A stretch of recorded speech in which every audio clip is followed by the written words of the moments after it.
Recently Toyota के CEO Cozi Saito ने confirm किया कि इलेक्ट्रिक के ज़माने में वो फोकस करने वाले हैं अपने न्यू हाइड्रोजन पावर्ड इंजन पे।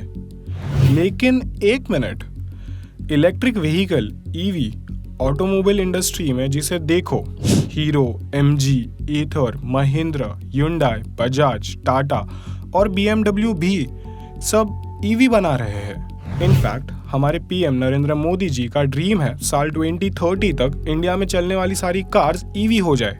पर ऑटोमोबाइल इंडस्ट्री में इतना बड़ा टर्न क्यों? क्योंकि हर किसी को एक ही चीज़ की चिंता है, कार्बन एमिशन। और सबको यही लगता है कि ईवी इस प्रॉब्लम का रामबाण इलाज है। लेकिन क्या सच में? मैं तो कहूँगा आप इन आर्टिकल्स को देख लो, इनका तो कुछ और ही कहना है। द नॉर्वेगियन यूनिवर्सिटी के रिसर्च के मुताबिक ईवी कार्स के बनने से लेके रोड तक आने में ही 13,608 kg CO2 का एमिशन हो चुका होता है।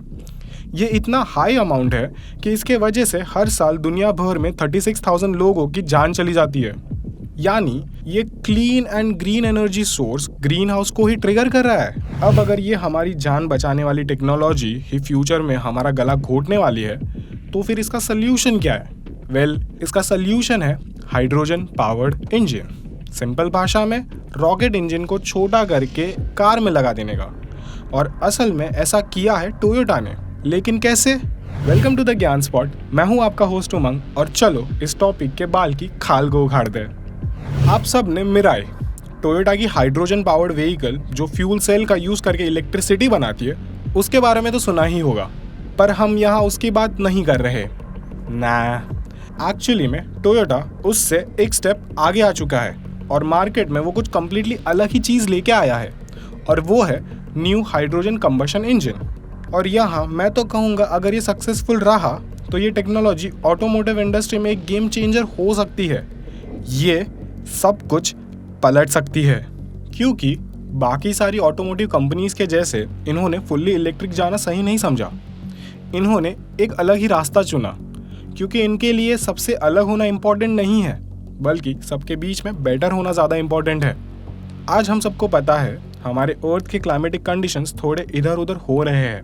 अब हमारे इंडिया को ही देख लो, बिन मौसम कहीं बारिश हो रही है, कहीं बर्फ़ गिर रही है, तो कहीं एक्सट्रीम धूप है। और ये सब क्यों? इंक्रीजिंग कार्बन एमिशन की वजह से। globalcitizen.org के एक रिपोर्ट के according overall transportation industry responsible है 15% कार्बन एमिशन के लिए। और इस बात को भी छुपाया नहीं जा सकता है कि हमारे पुराने कंबशन इंजन्स का इसमें काफ़ी बड़ा हाथ है। हाँ, ये बात सही है कि इलेक्ट्रिक व्हीकल्स पॉपुलैरिटी गेन कर रहे हैं, क्योंकि लोगों को लगता है उससे कार्बन एमिशन कम हो जाएगा। बट मैं तो कहूँगा ये फुल्ली ट्रू नहीं है, और ना ही ये कार्बन एमिशन को कम करने का वन एंड ओनली सल्यूशन है।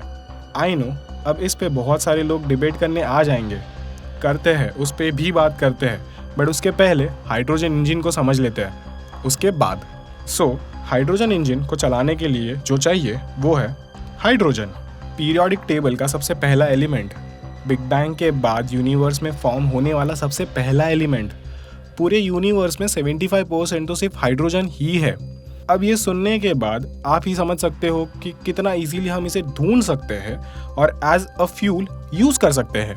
और हाइड्रोजन इंजन का बाई प्रोडक्ट यानी उसके एग्जॉस्ट से क्या निकलता है? Pure water. इतना प्योर कि आप उसे पी भी सकते हो। इनफैक्ट टोयोटा की इस अपकमिंग कार को रिफ्यूल करने में सिर्फ 5 मिनट का ही समय लगता है, और वो फुल टैंक में 650 किलोमीटर्स का रेंज देगी। वहीं अगर हम टॉप मोस्ट इलेक्ट्रिक कार के प्रोड्यूसर टेस्ला की बात करें, तो उसकी कार्स सिंगल चार्ज में 500 किलोमीटर्स का ही रेंज देती है, प्लस उन्हें चार्ज करने में पूरा दिन चले जाता है। आखिर कैसे हाइड्रोजन इंजन इतना एफिशिएंसी दे सकते हैं? अब ये समझने के लिए हमें हाइड्रोजन इंजन के वर्किंग के बारे में जानना पड़ेगा। हाइड्रोजन इंजन 2 टाइप के आते हैं, fuel cell engine and combustion engine. सबसे पहले इजी वाला समझ लेते हैं, जो है हाइड्रोजन कंबशन इंजन। ये हमारे normal day to day car में लगे हुए कंबशन इंजन के जैसे ही होता है। Intake, compress, ignite, exhaust. Engine में पहले फ्यूल इंजेक्ट होता है, हाइड्रोजन इंजन में हाइड्रोजन इंजेक्ट होता है। फिर पिस्टन उसे कंप्रेस करते हैं। उस कंप्रेस गैस को इग्नाइटर इग्नाइट करता है, यानी उसमें आग लगाता है। और जैसे हमें पता है हाइड्रोजन एक एक्सप्लोसिव एलिमेंट है। इग्नाइट करते ही इंजन में एक्सप्लोजन होते हैं जो पिस्टन को फिर नीचे पुश कर देते हैं और उस एक्सप्लोजन का बाई प्रोडक्ट एग्जॉस्ट से निकल जाता है। मोस्टली तो हाइड्रोजन फ्यूल इंजेक्शन में बाई प्रोडक्ट वाटर ही होता है, बट ऐसा नहीं है कि हार्मफुल गैसेस इसमें से नहीं निकलते। हाइड्रोजन कंबशन इंजन से भी हार्मफुल गैसेस एमिट होते हैं, पर नॉर्मल फ्यूल के कंपैरिजन में काफ़ी कम होता है। बस इस कार में सबसे बड़ा जो रिस्क है वो ये है कि कार एक चलता फिरता बॉम्ब है। जैसे हमें पता है हाइड्रोजन पीरियोडिक टेबल का सबसे पहला एलिमेंट है और सबसे छोटा एलिमेंट भी, इसलिए हर सॉलिड कंटेनर जिसमें उसे स्टोर किया जाता है वो अच्छे से सील्ड ना हो तो हाइड्रोजन गैस लीक हो जाता है, जिसके बाद बूम। इसलिए इसे चलता फिरता बॉम्ब भी कहा जाता है। अब आ जाते हैं नेक्स्ट टाइप पे, fuel cell hydrogen powered car. ये भी सिंपल ही है एंड मोर कन्वीनियंट भी कह सकते हो। देखो, इसमें इलेक्ट्रिक इंजन होता है जो ओवरऑल कार को पावर करता है। अब हमें चाहिए इलेक्ट्रिसिटी, जिसे बैटरी से नहीं लाया जाता। इलेक्ट्रिसिटी प्रोड्यूस की जाती है फ्यूल सेल से।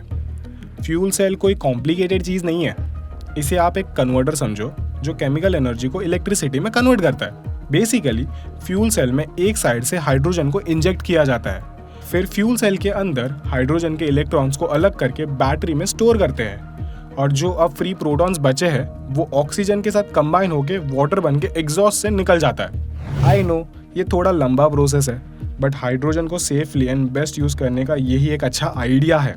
बट टोयोटा अपनी इस new car GT Corolla H2 में फ्यूल सेल का यूज़ नहीं कर रही।